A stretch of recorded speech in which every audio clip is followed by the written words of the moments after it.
betting company. Another Anglo-American marriage, absolutely. And I cannot begin to tell you how important that Supreme Court ruling is for the whole gaming industry. Remember, they've been taking a battering, particularly in Britain, because of tighter laws on how much you can spend and more regulation. What this US Supreme Court ruling means is that it's up to the individual states in the US to determine how open they'll be to online gaming, sports betting, and so on. This is a multi-billion-dollar industry just waiting to be opened up. So this is actually very, very big news. And this merger is just going to be the first of many in this industry. OK, Alpesh.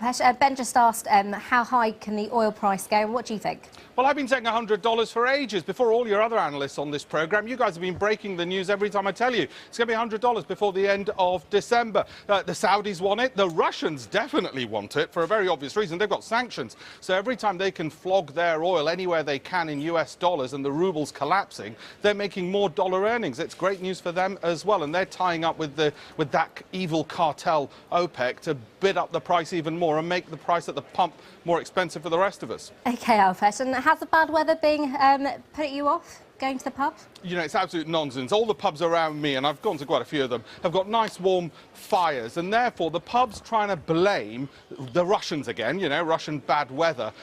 It's actually management not getting the product quite right, I think. Turnover has been stable for companies such as Mitchell's and Butler, so actually the sales have been fine. It's been profit margins. What I found interesting is they've been blaming the British government occasionally as well. They're saying it's welfare payments going down, which is the reason why people aren't spending in the pubs as much.